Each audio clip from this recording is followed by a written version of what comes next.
오늘 하나님께서 우리에게 주시는 말씀 사도행전 마지막 장입니다. 28장 30절 31절입니다. 제가 가지고 있는 성경으로 239쪽입니다. 30절 31절 우리 다 같이 한 목소리로 읽도록 하겠습니다. 시작.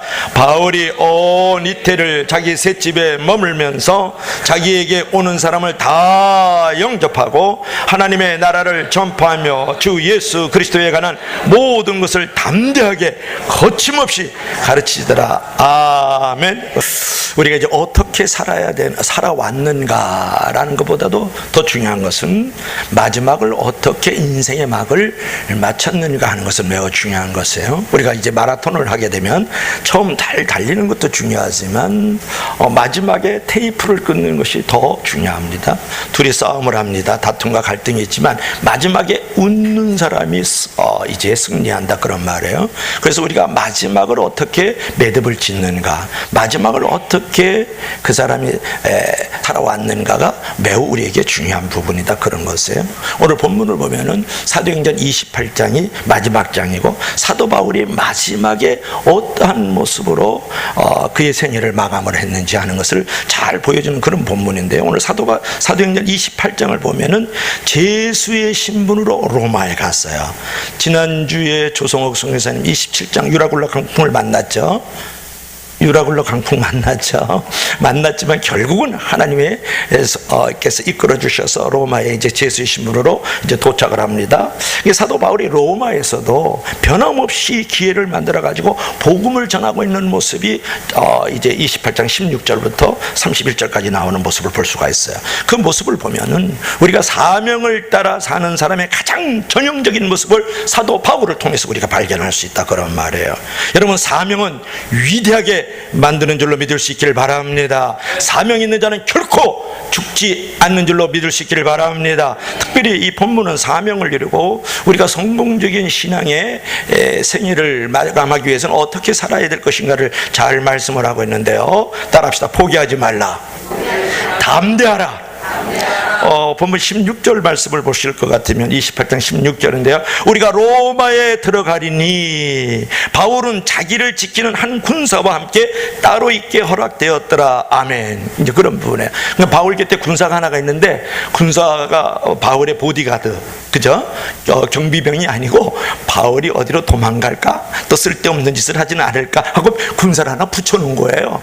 이게 사실은 가택 연금 상태에 지금 들어가고 있는 상황을 우리가 볼 수 있는 거거든요. 그러니까 바울이 로마에 도착했을 때 그의 마음 가운데 비록 제수의 몸으로 들어가 있지만은 그럼에도 불구하고 복음 전파의 꿈과 사명으로 마음이 매우 설레고 흥분되었을 것이다, 그런 말이에요. 그러나 자기가 지금 옆에 군사가 하나가 붙어 있는 것처럼 말이죠, 이제 가택 연금에 돼 있는 상태로 말이죠, 있기 때문에 자유롭게 복음을 전할 수 없었다, 그런 말이에요. 그러나 그는 실망하지 않고 그 상황에서 전도를 할 수 있는, 선교를 할 수 있는 길을 찾았던 사람이 누구냐면 사도 바울이다, 그 말이에요. 결국 그는 제수의 신분이었지만 어느 정도 가택 연금 상태이니까 허락된 자유를 가지고 사람들을 초청해서 자유롭게 복음을 전파한 줄로 믿을 수 있기를 바랍니다.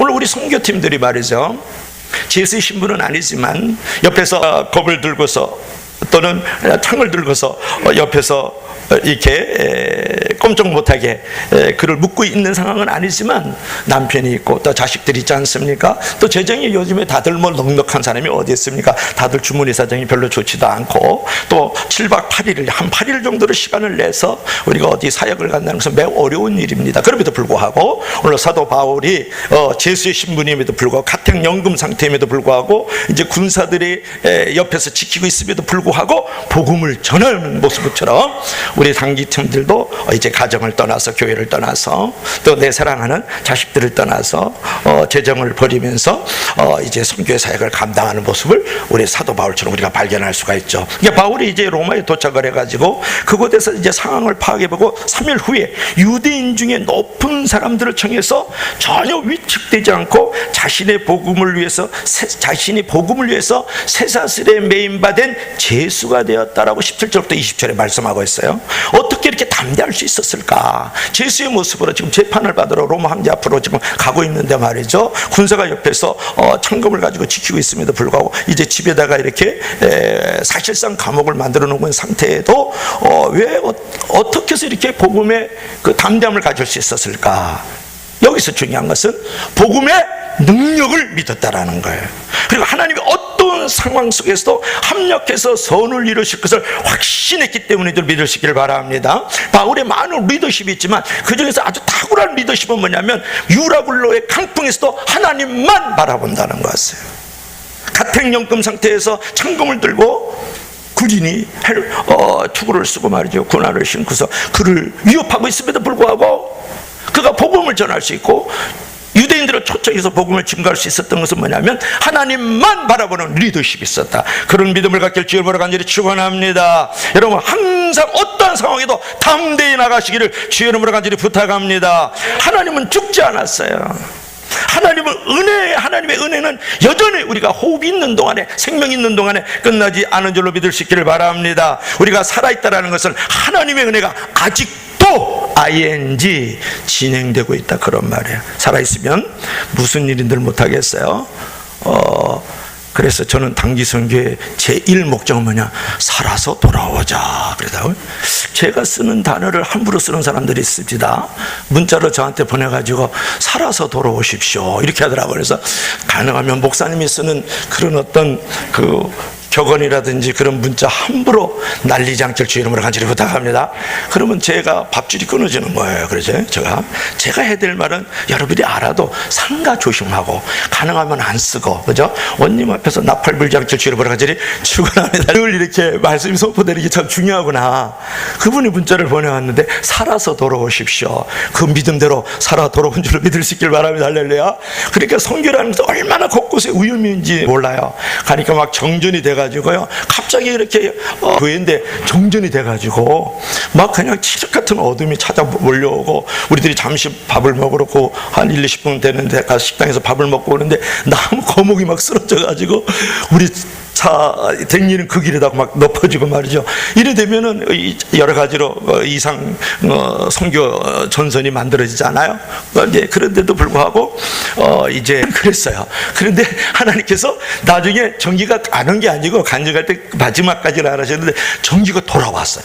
그래갖고 그냥 얼마나 이렇게 파워풀하게 복음을 전하는지 모른다. 그래서 제가 이제 늘 기도하는 것은 뭐냐면 살아 있으면 모든 것이 가능하다. 절대로 생명줄을 놓지 않길 주의 이름으로 부탁합니다. 기도의 줄을 놓지 않기를 부탁합니다. 믿음의 줄을 꼭 붙잡기를 주의 이름으로 부탁합니다. 그래서 제가 이따 없이 기도를 해요. 우리 성도들을 향해서 하나님의 우리 성도들 폐품되지 않게 하시고 작품으로 만들어 주십시오. 나를 위해서 쓰는 시간, 나를 위해서 물질을 드리고 나를 위해서 몸을 드리고 나만을 위한 어떤 울타리를 쓰는 것은 다 폐품이에요. 다 쓰레기예요. 그건 똥이에요. 똥은 어디다가 못 쓰잖아요. 근데 남을 위해서 내가 동전 반입이라도 남을 위해서 쓰는 것이 작품이에요. 그것이 바로 걸음이 돼서 많은 사람을 살리고 그것이 바로 물이 돼서 많은 생명을 가져다 주는 줄로 믿을 수 있길 바랍니다. 할렐루야. 그래서 우리는 폐품이 되면 안 돼요. 작품이 된다. 어느 상황의 기준이 있어서 그 표준까지 올라가서 작품이 돼야 될 것. No! 그렇지 않아요. 한 명이 있어도 10명이 있어도 1000명이 있어도 남을 위해서 하나님의 영광을 위해서 드리지 않는 모든 도구와 그릇들과 시간과 몸과 물질들은 다 똥이에요. 똥은 아무 데 쓸 수가 없어요. 걸음이 되길 주의 이름으로 부탁합니다. 그래서 여러분 살아있으면 축복의 기회가 있고 승리의 기회도 있다. 그러므로 현재의 모습에 여러분 낙심하고 낭망하지 말라. 담대하게 언젠가는 하나님께서 나를 지금은 이런 상황이지만 작년에 하나님께서 크게 쓰신다는 생각을 하면서 사도 바울처럼 담대히 나가면 놀라운 일이 벌어지는 줄로 믿을 수 있기를 바랍니다. 할렐루야. 결국은 사도 바울은 이제 누구를 위해서 쓰이는 이방인을 쓸 수 있는 거예요. 이제 사도행전 전체적으로 볼 것 같으면 사도행전이 이렇게 지금 28장까지 있잖아요. 1장부터 12장은 베드로가 유대인을 향해서 쓰임을 받는 장면이에요. 13장부터 28장까지는 사도 바울이 이방인을 위해서 쓰는 거예요. 여기서 유대인들에게 복음이 전파되지 않는데 오히려 가택연금 상태에서 바로 이제 이방인들에게 거기서도 복음을 선포한 줄로 믿을 수 있기를 바랍니다. 할렐루야. 그러므로 여러분들께서 혹시 막혀진 길이 있으면 뚫고 지나가면 돼요. 막혀진 길이 있으면 뚫지 못하면 돌아가면 돼요. 밝혀진 길이 있으면 뚫지 못하고 돌아가지 못하면 넘어가면 되는 줄로 믿습니다. 할렐루야. 그래서 우리가 선교뿐만 아니라 여러분의 모든 인생에서도 막다른 골목이 있어요. 막다른 골목은 바로 하나님의 찬스인 줄로 믿을 수 있길 바랍니다. 할렐루야. 그래서 우리가 뚫지 못하면 돌아가면 되고, 돌아가지 못하면 올라가면 되고, 올라가지 못하면 비행기 타고 넘어가면 되는 줄로 믿습니다. 할렐루야. 그러면 되는 거예요. 왜 거기서 내려놓습니까? 왜 거기서 등을 돌립니까? 왜 거기서 주저앉습니까? 살아있으면, 우리는 생명이 있으면 모든 것이 감당할 수 있고 모든 것이 잘 되는 줄로 믿을 수 있기를 바랍니다. 그래서 우리가 최선을 다해도 길이 막히는 수가 있다, 그런 말이에요. 우리 당기성에는 그러지 않았을까요? 천둥번개도 치고 나무도 쓰러지고 막, 그죠? 또 몸도 좀 시원치 않고 막 여러 가지 상황들이 있고, 또 선교사님하고 늘 관계가 좋은 게 아니에요. 선교사님은 또 선교사님 나름대로 어떤 철학과 경력을 갖고 있기 때문에 우리랑 이렇게 부딪혀요, 그죠? 그래서 부딪혀, 부부가 30년 40년을 살아도 부딪히는데 선교사님하고도 어떤 갈등이 오다, 그럼에도 불구하고 하나님께서 다 합력하여 선을 이루는 줄로 믿을 수 있기를 바랍니다. 그래서 결국은 사도 바울은 유대인들에게 복음을 전하지 못했지만 결국은 로마에서까지 가가지고 거기서 이제 이방인들에게 복음을 전하는 위대한 사람이 되었다, 그런 말이에요. 그래서 오늘 본문 이제 마지막 기절을 통해서 보면 바울은 로마에서 몇 년을 지냈을까? 2년간을 지냈고요. 죄인의 처지였지만 셋집을 얻어가지고 구루 형식으로 살면서 그때도 담대하게 하나님의 말씀을 가르치고 자기에게 찾아오는 모든 자들을 다 영접하면서 전파하면서 살았다. 이것이 사도행전의 끝이에요. 그러면 결국은 이제 네로의 치아의 박해 밑에서, 요즘으로 말하면 바위 같은 돌 위에다 목을 얹혀놓고 로마 군병이 내리치는 그 도끼에 목이 떨어져 나가서 죽어요. 그래서 그 바울 순교 기념교회가 로마에 있습니다. 여러분, 살아있는 자가 승리입니까? 죽은 자가 승리입니까? 예수 그리스도를 위하여 죽는 자가 바로 승리자인 줄로 믿을 수 있길 바랍니다. 예수 그리스도에서 나의 목숨을 던지는 자가 진짜 이긴 자예요. 사도 바울은 죽었지만 영원히 우리의 영혼 속에, 우리의 교회사 속에, 우리의 믿음 안에서 살아있는 귀한 분인 줄로 믿을 수 있기를 바랍니다. 그래서 바울은 주님을 위해서 불굴의 헌신을 했고 명백한 신적 소명을 가지고 성도들에 대한 강한 사랑을 가지고 흔들리지 않는 확신과 그리스도를 위해서 끊임없이 내가 말씀을 전하지 않으면 안 된다, 나는 그리스도의 노예야, 나는 그분의 사슬에 매인바되었다고 생각하면서 끊임없이 죽는 날까지 가택 연금된 상태에서 군병들이 옆에서 위협하는 상태에서도 복음을 전했다, 그런 말이에요. 그러면 우리는 어떻게 해야 될까요? 그래서 그런 것만 알고 있으면 안 되잖아요. 전설처럼, 이솝우화처럼 아주 멋있는 어떤 낭만적인 어떤 주님을 향한 러브 스토리로만 알고 있으면 안 되잖아요. 그러면 우리는 어떻게 되겠습니까? 우리들도 사도 바울처럼 살아야 되는 것이죠. 사도 바울의 여러 가지 리더십이 있지만 한마디로 사도 바울은 비계산적인 사람이었고 사도 바울은 자기가 없는 사람이었다, 그런 말이에요. 여러분, 내가 있는 머무는 곳에서 가정이든 교회든 내가 직장이든 사업처든 간에 내가 없는 사람, 자기가 없는 삶, 그리고 비계산적인 삶을 살아가는 사람이 바로 선교사적 삶을 살아가는 줄로 믿을 수 있기를 바랍니다. 선교 현장에 있다 할지라도 자기가 넘쳐 있고 말이죠. 그 다음에 늘 이렇게 카운팅을 잘하는 사람, 계산을 하고 있는 사람은 그 선교사 아니에요. 그게 선교사적 삶이 아니라고요.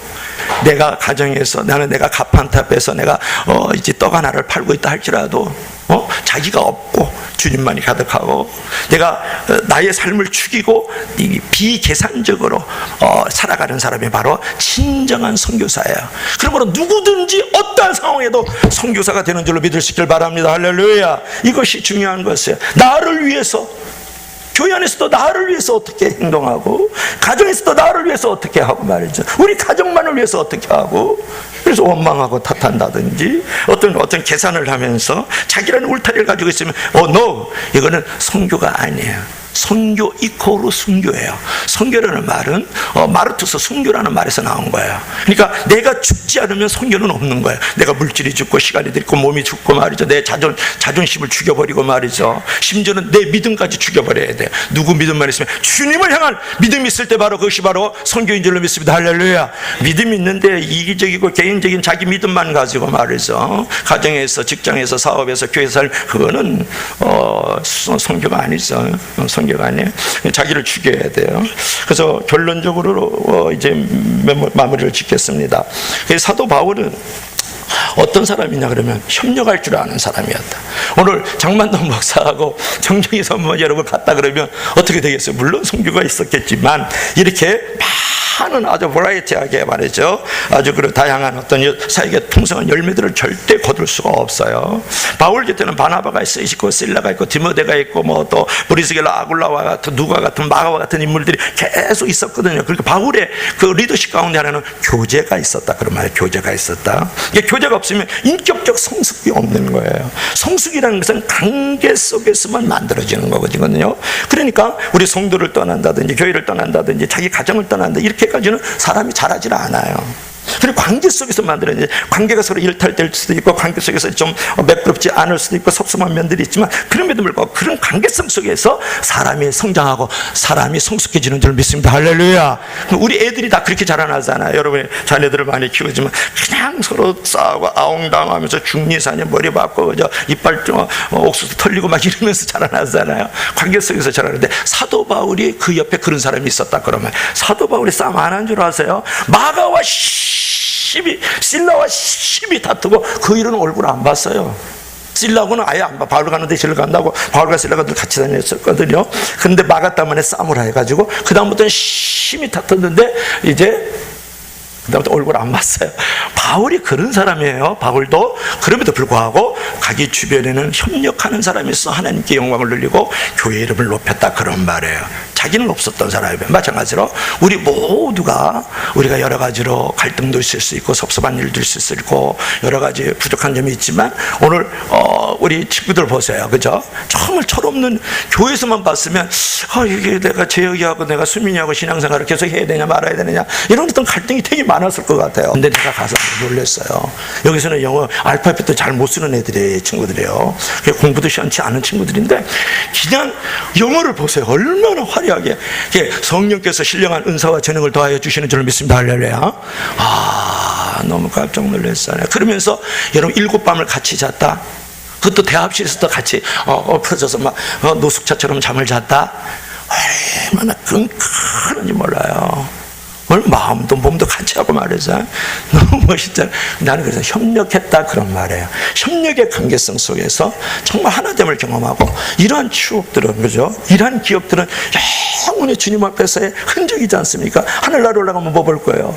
내가 가서 월급 내가 100만 원 다 갖고 11조 10만 원 했습니다. 이런 거 이렇게 하는 것도 흔적이지만 내가 그 나라 가가지고 그 꼬맹이들에게 내가 안 먹고 사탕 물려줬습니다. 내가 걔네들에게 막 그냥 안 되는 영어 가지고 말이죠. 내가 그냥 검은 거는 죄고 빨간 거는 피고 말이죠. 그냥 허연 거는 그냥 죄 사함 받은 거 노란 거는 그냥 더 킹덤 오브 갓 그냥 하나님의 왕국입니다. 영어 잘 되는 줄 믿습니다. 할렐루야. 그래가지고 협력해서 영혼들을 건지고 하나님의 나라를 확장한 줄로 믿습니다. 할렐루야. 그래서 선교사님이 10년 20년 해도 안 되는 걸요 단기팀이 일주일 들어가서 그 일을 역사도 이루고 나오는 줄도 믿습니다. 할렐루야. 그런 부분도 있다. 그래서 우리 모두가 승리한 줄로 믿습니다. 할렐루야. 뒤에서 기도해 주시고 물질로 후원해 주시고 따뜻하게 손잡아 주시고 또 우리 멤버들은 또 거기 들어가서 협력해 가지고 또 같이 그리스도 예수 안에서 하나됨을 경험하고 부어주신 그 은사와 그 재능 얼마나 방언 잘해요. 그죠? 하나님도 알고 나도 알고 너도 알고 우리 모두가 아는 방언이 진짜 방언. 지가 랄랄룰라해서 뒤로 자빠지고 개거품 물어봐야 소용없는 거예요. 내가 옛날에 그런 줄로 믿습니다. 할렐루야. 지금도 그럴 수 있어요. 근데 잘 안 하지. 여러분들이 오해가 많아서 그래. 그래서 바울은 협력하는 사람이었다. 따라합시다. 협력하면 다 된다. 다시 한번 협력하면 다 된다. 할렐루야. 감사합니다. 그래서 오늘 사도 바울이 28장까지 씀으로써 그의 대단원의 막을 내렸어요. 그러나 이제는 그 29장부터 30장, 31장, 32장 또 50장, 100장까지는 누가 써야 됩니까? 우리가 써내려가야 됩니다. 그런 부분. 그래서 여러분의 삶의 현장에서 또 직접적으로 먼 타국에 가서 이방인에게도 여러분이 복음을 전하면서 직접적으로 전하면서 사도행전 29장, 30장, 50장을 써내려가는 저와 여러분들이 되길 주의 이름으로 간절히 부탁합니다. 할렐루야. 마지막으로 따라합시다. 우리 교회 한 교회다. 우리 교회는 가진 게 진짜 많다. 합력하면 능치 못할 비 없다. 할렐루야.